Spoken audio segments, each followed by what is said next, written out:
Welcome to Walking the Torah Portions. I'm Tyler Merwin, and this is Torah Portion, Ve'et Chanan. This week's Torah Portion is Deuteronomy 3:23 to 7:11. The Haftarah this week is Isaiah 40, 1 through 26. Ve'et Chanan is a phrase that means, and I pleaded, as in our opening line that states, and I pleaded with Yod-Heh-Vav-Heh at that time, saying, O Lord God, you have only begun to show your servant your greatness and your mighty hand. For what God is there in heaven or on earth who can do such works and mighty acts as yours? Deuteronomy 3:23 and 24. This week we continue in the last book of the Torah, Devarim. After God gave the mighty kings of Sihon and Og into the hand of Israel, Moses moved to plead with God to let him into the promised land as well.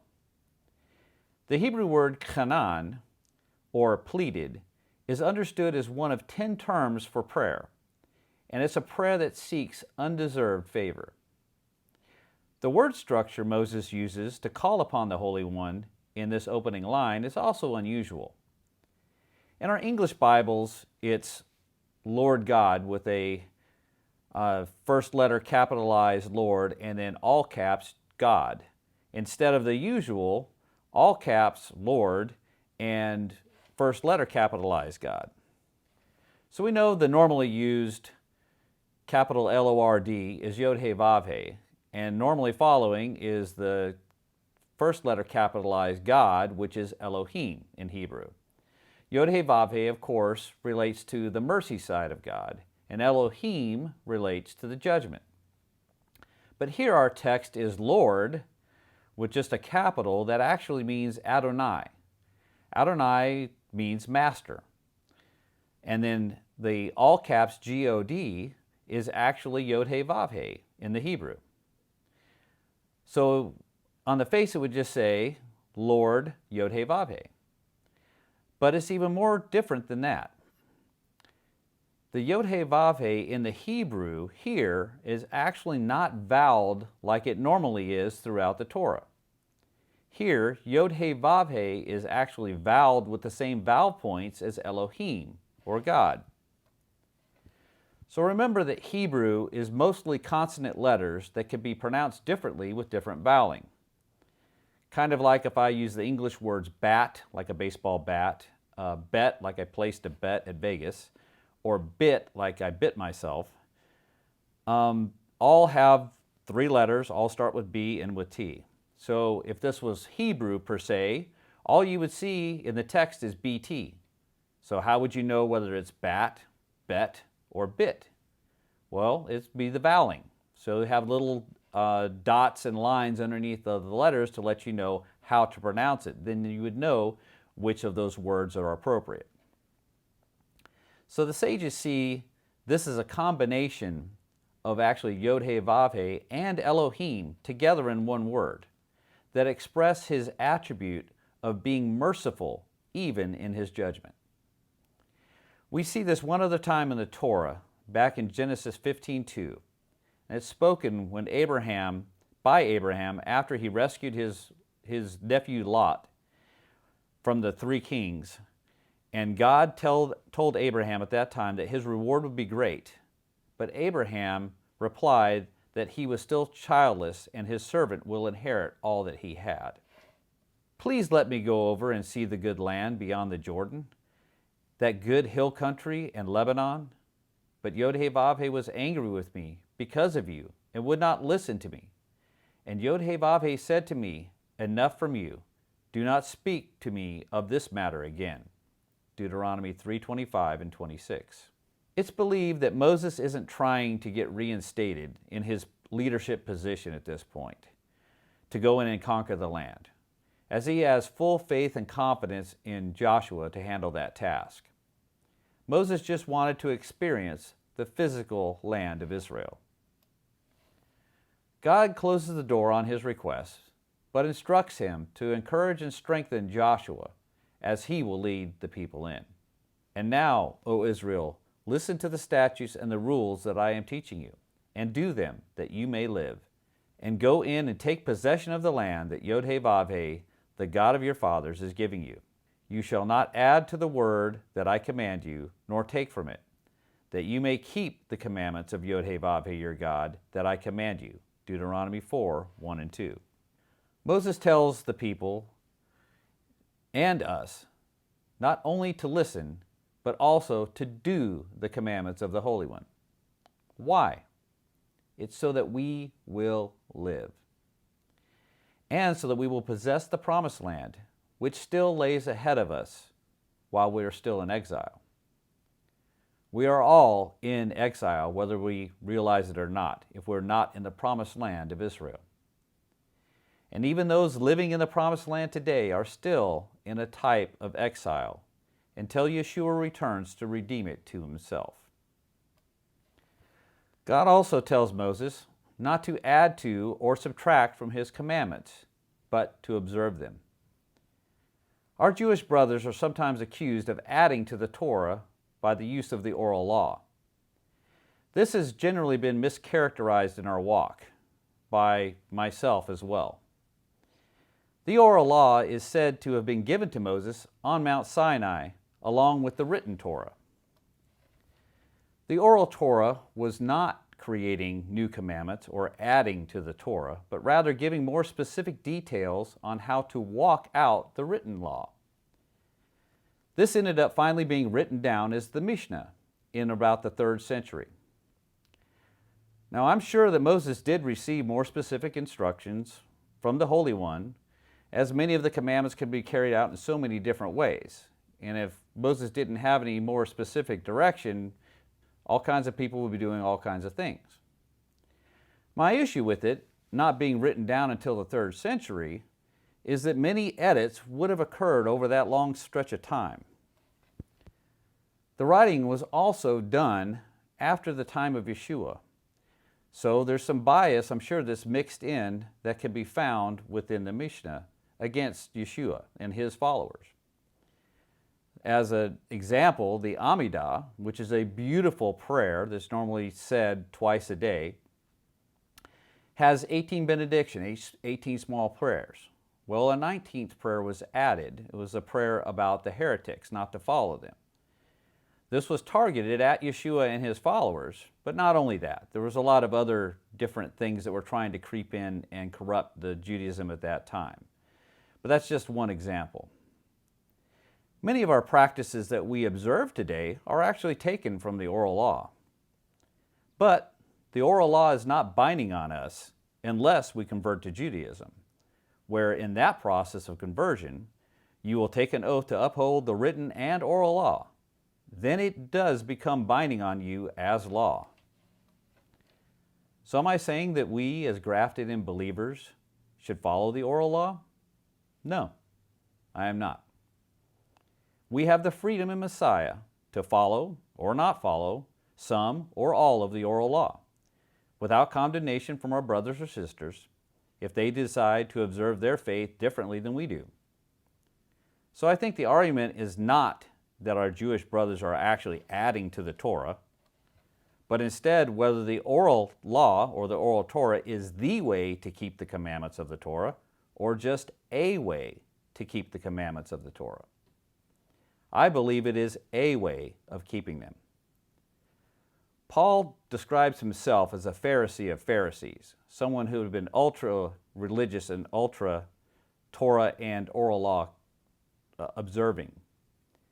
There's no evidence that Paul slacked off in his practices of being a fully observant Pharisee, following the oral law and keeping the traditions. I'm sure he actually would have felt like he was compromising his faith if he would have slacked off his observance. But at the same time, Paul did not think that it was fruitful for those not brought up in the Torah and the oral law to take them on as binding either. Yeshua himself gave us more strict rules to follow than that's written in the actual written Torah, such as if you look at a woman with lust in your heart, you've committed adultery. I believe that Paul did speak against trying to yoke this on new believers, that it can be more of a stumbling block than something that would build up the body of Messiah. Messiah will come and show us all the way to fully follow his commandments in spirit and truth and in love one day soon. Until that time, we need to do the best that we can, using the example that Yeshua left us as the plumb line.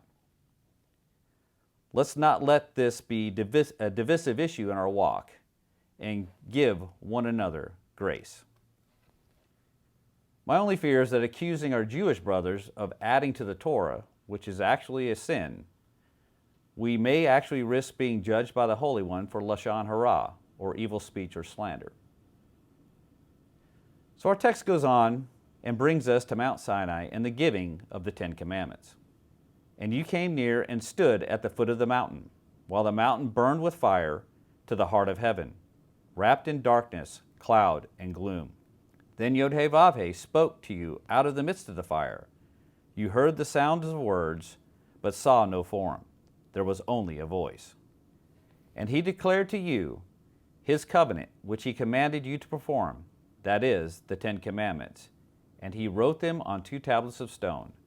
And Yod-Heh-Vav-Heh commanded me at that time to teach you statutes and rules, that you might do them in the land that you are going over to possess.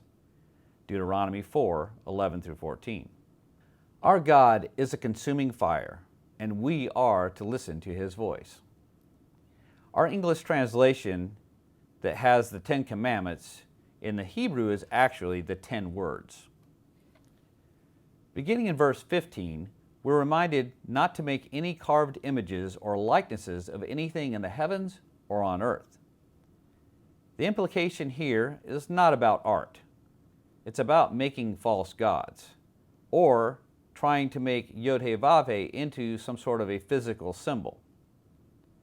All the pagan gods were represented by images of something that was created in the heavens or on the earth. Yod-Heh-Vav-Heh created all things, and nothing created could ever fully represent him, as he is everything we can see and more. Beginning in verse 25, Moses prophesies that in the future generations, Israel will mix their worship by incorporating false gods, and God will remove them from the land and send them into exile for their adultery. He says that while they're in exile, they will be forced to serve the false gods they mixed with their worship, with gods that neither see nor hear, nor eat nor smell. But from here, he gives us encouragement, and I believe a picture of where we are today. But from there, he's speaking from in exile, you will seek Yod-Heh-Vav-Heh, your God, and you will find him, if you search after him with all of your heart and with all of your soul. When you are in tribulation and all these things come upon you in the latter days, you will return to Yod-Heh-Vav-Heh, your God, and obey his voice. For Yod-Heh-Vav-Heh, your God, is a merciful God. He will not leave you or destroy you or forget the covenant with your fathers that he swore to them. Deuteronomy 4:29-31. We, in exile, have sought out Yod-Heh-Vav-Heh and found him, whom our soul loves.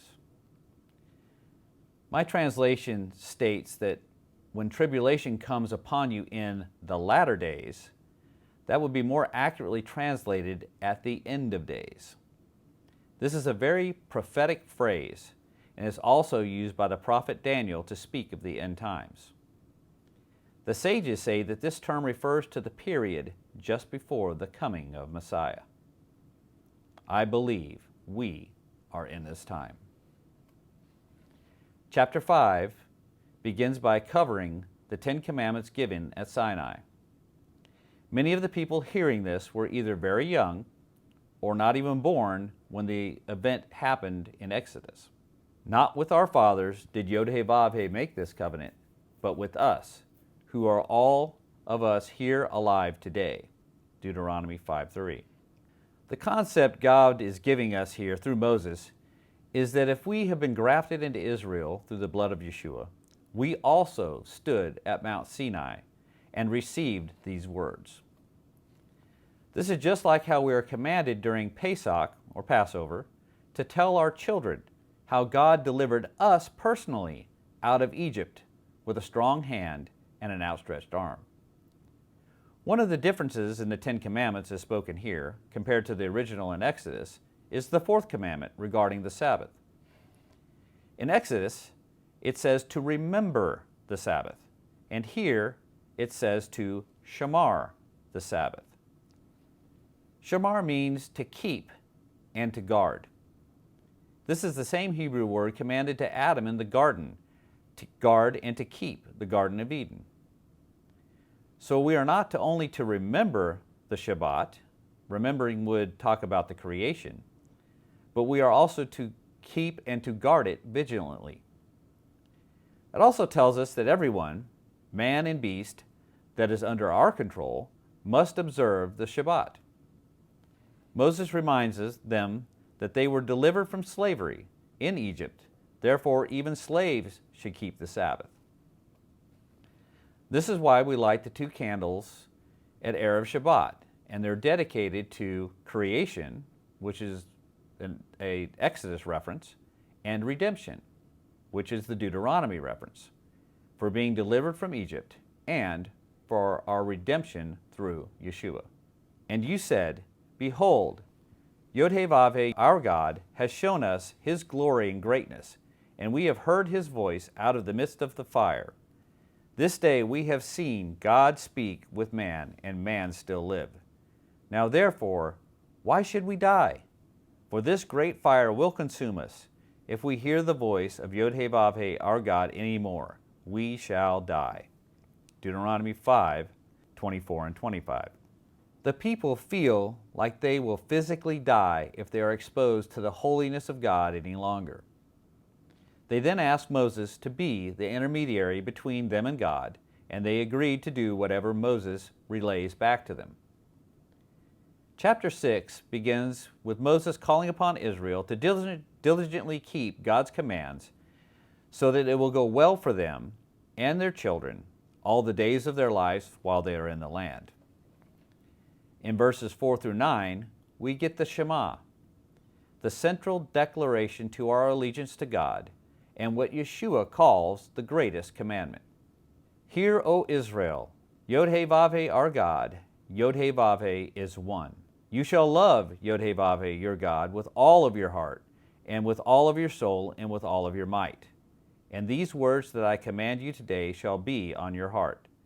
You shall teach them diligently to your children, and shall talk of them when you sit in your house, when you walk by the way, when you lie down, and when you rise. You shall bind them as a sign on your hand, and they shall be as frontlets between your eyes. You shall write them on the doorposts of your house and on your gates. Deuteronomy 6:4 through 9. The word translated as hear is Shema. Shema means to hear with the intent to obey, like a soldier hearing an order from their commanding officer. Yod-Heh-Vav-Heh is echad, or one. A picture of this is when we see white light through a prism. Through the prism, we can see all the different colors or attributes. There are many colors or attributes, but there is still only one white light. In Deuteronomy 6:4, the word Shema has an enlarged ayin, and the last word in 6:4 is echad, has an enlarged dalet. These 2 letters together form the Hebrew word ed, which means witness. So when we recite the Shema, we are bearing witness to the world that Yod-Heh-Vav-Heh is God of all creation, and he is echad, or one. The next line of the Shema is to love God with all of our heart, soul, and might. We show our true love to God by doing the commands he asks us to do, regardless of how we feel about them. Doing what I feel is loving is not true love, but instead just making me feel good about myself. Love is more than a feeling, and I'm sorry if I triggered a song in your head. It's actually keeping covenant loyalty. The commandment to love also infers that we should perform all his commandments with love. Refer to 1 Corinthians 13 for more detailed information about love. The command to speak of them when you lie down and when you rise up is understood as reciting the Shema when we go to bed at night and when we awake in the morning, or done with the evening and morning prayers. Verse 8 says to bind them on your hand or arm, which is a yad, and to be as frontlets or tefillin between your eyes. This is where our Jewish brothers will wear tefillin on their forehead and on their arms during times of prayer. These are leather boxes that contain the scriptures relating to this commandment. In a spiritual sense, they are on our foreheads, controlling how we use our minds, and they are on our arms, controlling our actions, so that they are aligned with God's Word. Writing it on the doorposts of your gates refers to the doorposts and on your gates refers to the mezuzah, which is a container that's affixed to the door frame of your home, and it also contains a parchment with these commandments written on them. This signifies that those who dwell in this house are servants of the Most High.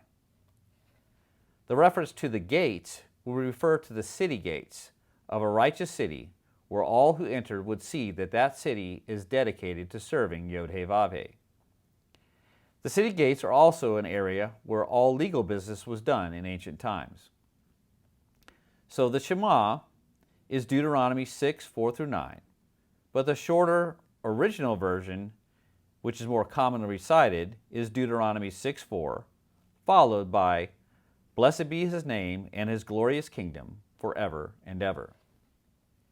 That last portion comes from Psalm 72:19 and was attached to the Shema during the daily temple service. The Shema, in the largest sense, includes Deuteronomy 6, 4 through 9, Deuteronomy 11, 13 through 21, and Numbers 15, 37 through 41. And when Yod-Heh-Vav-Heh, your God, brings you into the land that he swore to your fathers, to Abraham, to Isaac, and to Jacob, to give you with great and good cities that you did not build, and houses full of all good things that you did not fill, and cisterns that you did not dig, and vineyards and olive trees that you did not plant. And when you eat and are full, and then take care lest you forget Yod-Heh-Vav-Heh, who brought you out of the land of Egypt, out of the house of slavery. Deuteronomy 6, 10 through 12. Here we see that when we are eaten and are full, we are not to forget our God who provided for us. There will be another reference to this in next week's Torah portion. This reminds us to bless God after meals, as it is by his grace and provision that we've had enough to eat. Yeshua also taught us to pray and to thank God before our meals, before we eat. So, are we to say grace before we eat or after we eat? You know the Hebrew answer. Yes. Chapter 7 begins with taking the land from the current inhabitants, all of the ites of the land. And it says of them, "And when Yod-Heh-Vav-Heh, your God, gives them over to you, and you defeat them, then you must devote them to complete destruction. You shall make no covenant with them and show no mercy to them." Deuteronomy 7:2. Complete destruction refers to not taking any spoils of war. This means people, animals, or things. It's also known as being under the ban. Thus you shall deal with them. You shall break down their altars and dash in pieces their pillars and chop down their asherim and burn their carved images with fire. Deuteronomy 7:5. God is bringing judgment by the hand of Israel to the people in God's holy land because they have utterly defiled it through their abominations. God's cup of wrath is now full. Our portion ends this week with, "Know therefore, Yod-Heh-Vav-Heh, your God, is God, the faithful God, who keeps covenant and steadfast love with those who love him and keep his commandments, to 1,000 generations, and repays to their face those who hate him by destroying them. He will not be slack with one who hates him. He will repay him to his face. You shall therefore be careful to do the commandments and the statutes and the rules that I command you today." Deuteronomy 7, 9 through 11. Our God is righteous and just and deserves our obedience. Shema Israel, Adonai Eloheinu, Adonai Echad. Baruch Shem Kavod Malkuto, Leolam Vayed. Amen. I pray this teaching has been edifying. Let's lift up the name of the Holy One with love in Echad. Shalom.